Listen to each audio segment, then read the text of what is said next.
Boa noite, irmãos. Boa noite.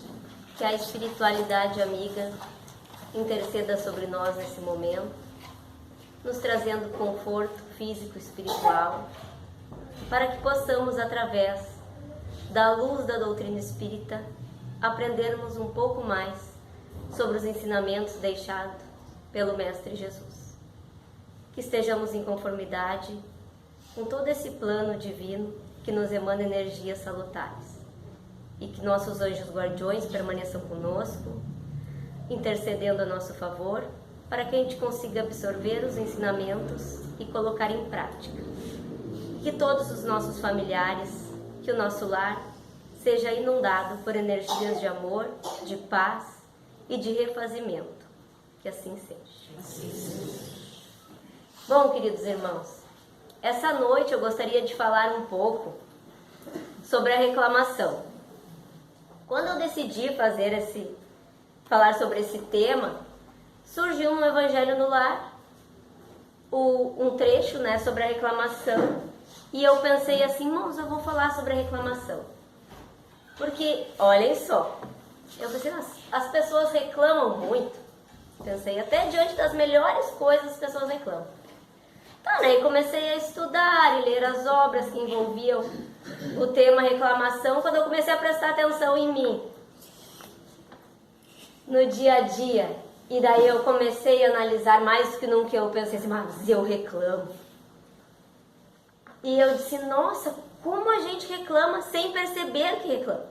Porque se tornou um ato espontâneo e a gente acaba fazendo sem sentir. E eu comecei a prestar mais atenção nisso. E comecei a reclamar bem menos depois disso. Depois de me estudar um pouco mais. De tentar me escutar. Então, eu vou começar falando do Chico Xavier. O Chico Xavier, numa ocasião, ele estava caminhando quando ele levou um tombo. E ele caiu no chão, um impacto forte, ele bateu as costas, ele bateu a cabeça com força. E ele já estava pronto para reclamar, quando o Emmanuel falou para ele assim, Chico, agradece. E ele, Ele, agradece, vamos. E o Chico, obrigado, meus irmãos, muito obrigado. Tá, mas ele fez aquilo, mas ele pensou, por que eu estou agradecendo, de ter caído um tombo desse jeito, Aí ele perguntou para o Emmanuel, não, só um pouquinho, mano. Me esclarece, por que eu agradeci pelo tombo? E o Emmanuel respondeu assim para ele, isso fica para todos nós. Se você se irritasse, emitiria vibrações quase iguais às dele, e eles ficariam com mais força para acessar você. O tombo, segundo o protetor, tinha sido provocado por espíritos de baixa vibração. Isso quer dizer, então, que às vezes nós estamos bem, nós acordamos bem, nós já fizemos a nossa prece, nós estamos numa vibração muito positiva e de repente acontece alguma coisa no nosso dia e a partir daquele acontecimento ali que a gente reclama, parece que segue tudo dando errado. E a gente pensa assim, nossa, agora tudo começou a dar errado, sim. Por que isso aconteceu? Porque no momento que a gente baixou a nossa vibração com a nossa reclamação, a gente atingiu essa faixa desses irmãos que estavam esperando por isso, e eles conseguem interceder melhor nas coisas que estão por vir. Então, o apóstolo dos gentios, Paulo de Tarso, já falava, em tudo dai graças, porque esta é a vontade de Deus em Cristo Jesus para convosco. Então, já ficou essa mensagem para a gente, do apóstolo dos gentios, para que a gente aprenda a agradecer mais, em todos os momentos, não apenas nas situações boas, assim como o Chico Xavier fez. Aí eu fui até o Livro dos Espíritos para buscar um pouco mais de entendimento, então, sobre essa interferência dos espíritos na nossa vida, nos nossos pensamentos, perante as nossas reclamações. E tem na pergunta 459 Influi os espíritos em nossos pensamentos, em nossos atos? Muito mais do que imaginais. Influi a tal ponto que, de ordinário, são eles que vos dirigem. Bom, daí a gente já entende tudo. Nós precisamos vigiar tudo aquilo que a gente faz e nós precisamos vigiar também o nosso pensamento. E as reclamações são uma fonte de ligação deles até nós, quando a gente começa a reclamar. E depois, sabendo que nós temos um objetivo na Terra, que nós encarnamos com um objetivo e que nós nos propomos a evoluir antes dessa encarnação, que tudo que estamos passando nela, nós estamos passando porque normalmente a gente prejudicou alguém, a gente fez algo de errado e agora a gente vai reparar. Normalmente a gente precisa dessa etapa, dessa parte difícil que a gente está passando. Então diz assim, ó, qual o objetivo da encarnação dos espíritos? Livro dos Espíritos, pergunta 132.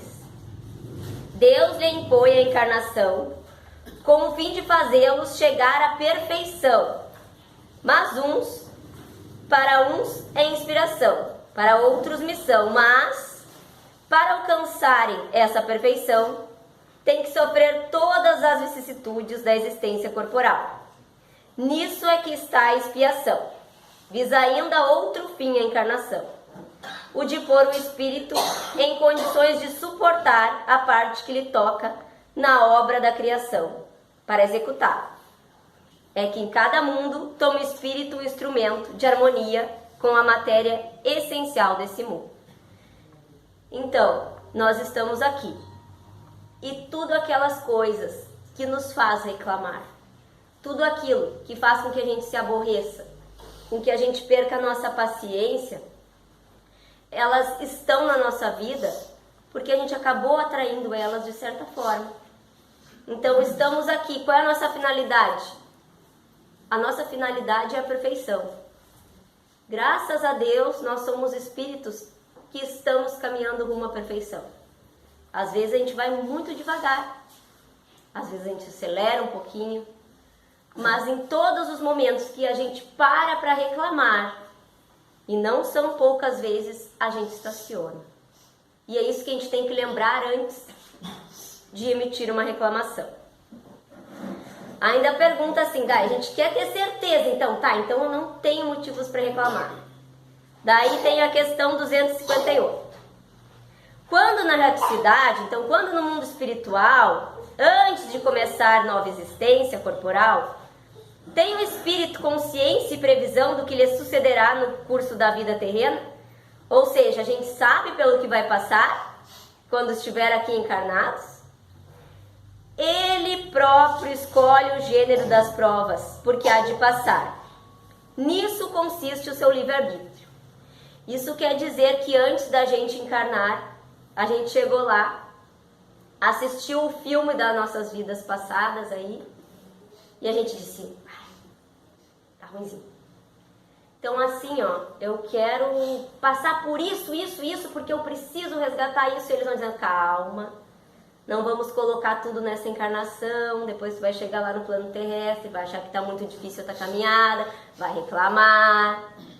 Não, mas eu preciso espiar isso. E ele, tudo bem, precisa, mas vamos com calma. Então a misericórdia divina nos empresta bênçãos para a nossa vida, para que a gente vá aos poucos saldando a nossa dívida. E quando a gente está aqui, a gente está passando por aquilo que a gente pediu. E muitas coisas que a gente não está passando é por bondade divina. E mesmo assim a gente reclama. Aí diz assim, o cachorro e o prego, para quem não conhece esse conto. Um rapaz estava dirigindo há muitas horas em uma estrada e ele para num pequeno posto de gasolina para abastecer o carro. Só tinha uma bomba de gasolina. E ele chega nesse posto e tem um cachorro que está ali no posto, deitado em cima de umas tábuas. E ele chega e aquele cachorro está chorando. Até dá uma paradinha, mas segue chorando. E aquilo começa a deixar ele agoniado, né? E ele chega para o frentista e fala assim, meu amigo, olha só, aquele cachorro ali é teu? É meu, aham. Ele tá, mas por que ele chora tanto? Ele chora porque ele deitou em cima de um prego. E daí ele deitou em cima de um prego? Sim, ele deitou em cima de um prego. E ele, mas então por que ele não levanta e não deita em outro lugar? Ele não faz isso porque está doendo o suficiente para ele reclamar e não para ele mudar a atitude dele. Isso significa que na nossa vida, quando a dor bate à nossa porta, ela bate sempre com um propósito de evolução. Ela bate para que a gente possa acordar para uma nova realidade. Para que a gente reflita sobre o momento e veja que algo está errado e algo em nós ainda precisa evoluir. Então esse momento deve ser um momento de reflexão.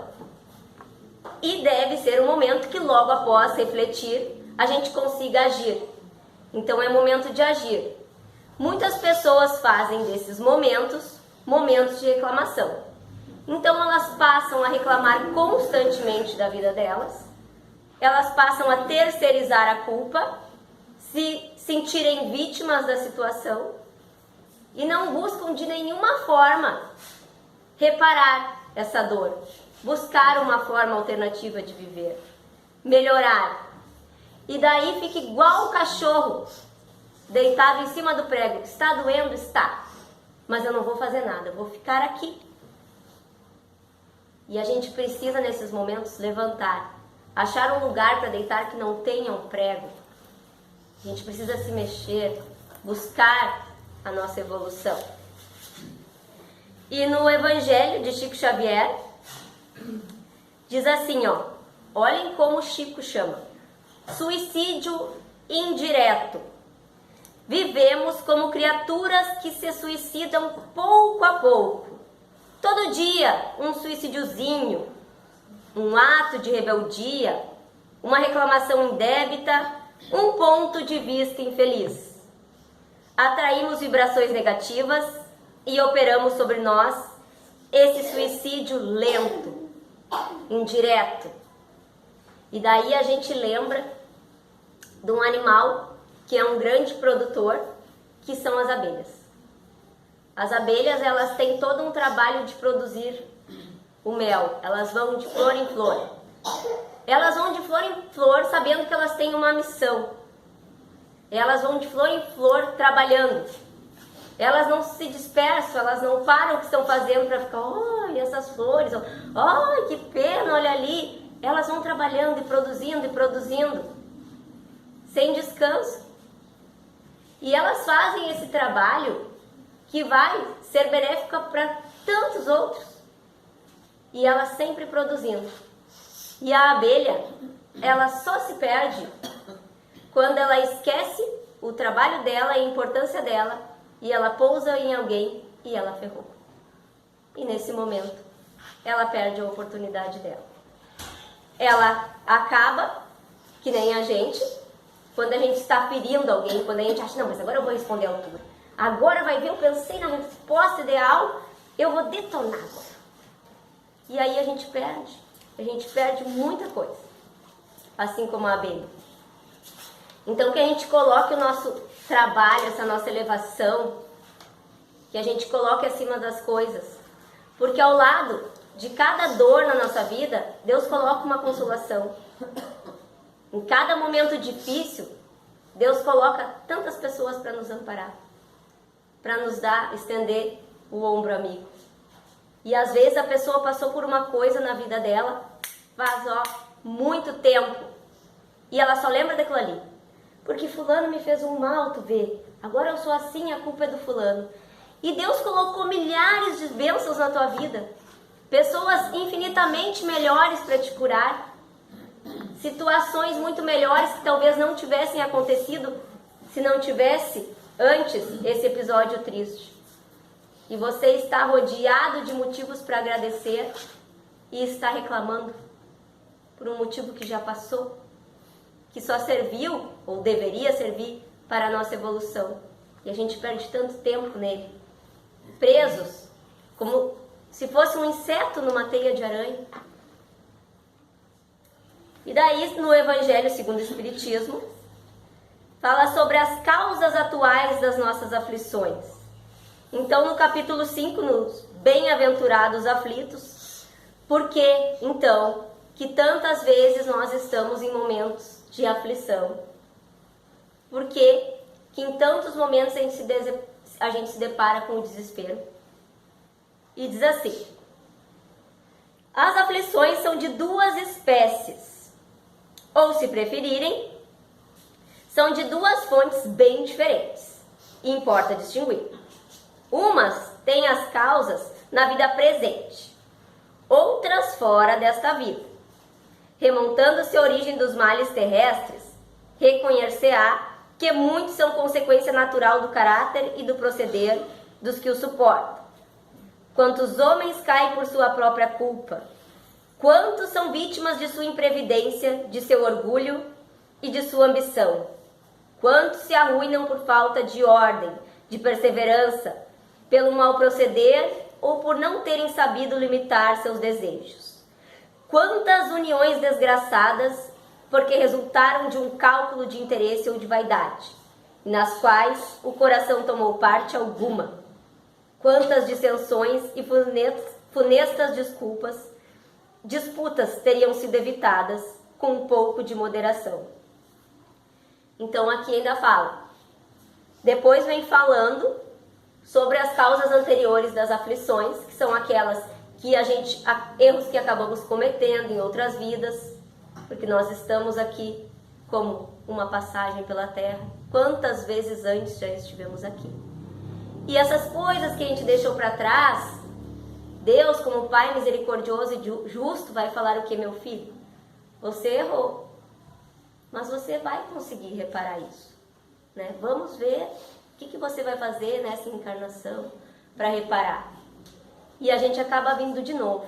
Só que outras, a gente acaba fazendo novas dívidas aqui. A gente acaba errando aqui. E se a gente for perceber, a maior parte das vezes que a gente terceiriza a nossa culpa, se olharmos no espelho, veremos o grande causador delas. A maior parte. Por abusos de toda sorte, por orgulho, por vaidade, por egoísmo. Os piores vícios, o egoísmo e a vaidade.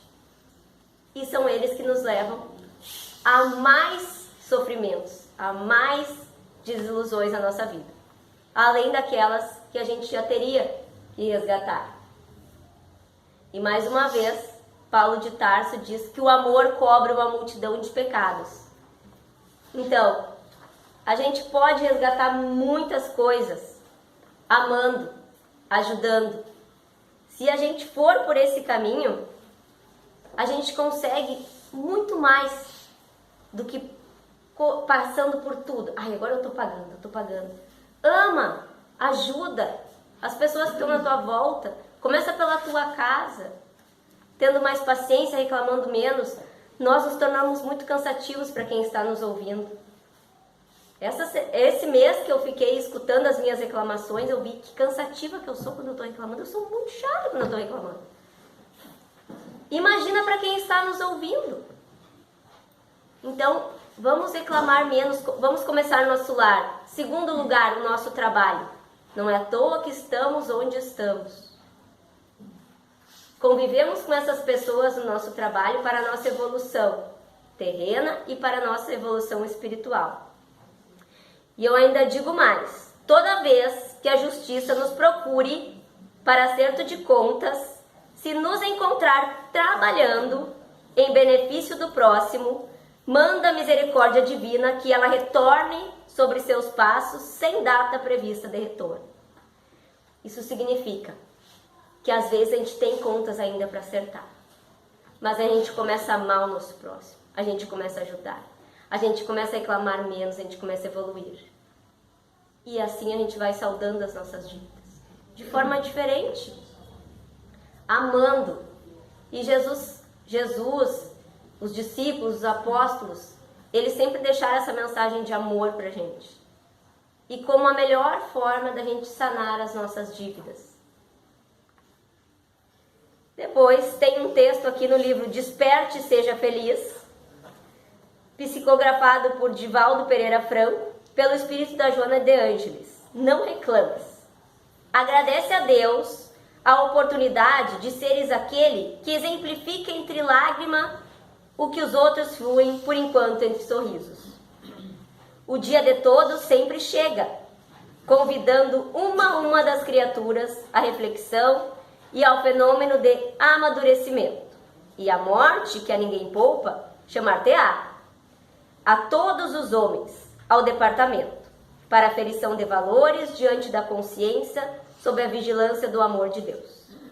Nunca te queixes, nem relaciones ingratidões. O ingrato sabe que é amargurado, autopune-se, infeliz, aflige-se. Quanto a ti, segue adiante. Jesus, que é perfeito, experimentou entre os homens o sarcasmo, a desolação, a negativa e a traição, ensinando-nos que o amor, para ser verdadeiro, é paciente, tolerante, compreensivo. Jamais reclamando, pois ele sabia que a terra é ainda a escola de redenção. E os homens que a habitam encontram-se em processo de aprendizagem. E é a complementação espiritual. Não reclames, pois, nunca mais. Então não reclame. Muitas vezes a gente está passando por um momento difícil e a gente está sendo auxiliado, a gente está lidando com ele. E às vezes no momento a gente pensa assim, nossa, mas para fulano está tudo tão bem, parece que está tudo sempre bem e para mim não. Mas é hora do nosso acerto de contas. O dele também vai chegar. E quantas vezes chega no silêncio de cada dia sem que a gente saiba? Nunca sabemos o que os outros estão passando. Por trás de cada sorriso, quantas lágrimas estão escondidas. Então as dores das pessoas, o que a gente carrega, ninguém sabe. A gente precisa aprender que estamos aqui para a evolução. Aprender a não reclamar, a dar graça a tudo. Tem uma frase da Maria Dolores que diz assim: leva o fardo que te leva. Olhem só, leva o fardo que te leva. Ou seja, tudo aquilo que a gente acha que está sendo pesado na nossa vida, que a gente está carregando, que está sendo difícil, na verdade, são essas situações que parecem complicadas que estão nos levando, que estão sendo os nossos degraus na escala que a gente ainda precisa fazer até Jesus. Então, quando a gente acha que está carregando fardo, não raras vezes é Ele que está nos levando pela estrada da redenção, pela estrada da cura verdadeira, pela estrada do aperfeiçoamento que a gente precisa trilhar. E graças à misericórdia divina, Deus coloca pessoas e circunstâncias na nossa vida, eu sempre falo isso, que elas estão ao nosso lado para nos ajudar, para que esses momentos se tornem mais fáceis e para que futuramente a gente possa agradecer essas pessoas por estarem ao nosso lado, agradecer a Deus pelas oportunidades que tivemos, pelas dores, pelas lágrimas que choramos e por agora estarmos sorrindo pela sua misericórdia infinita. Muito obrigada, irmãos.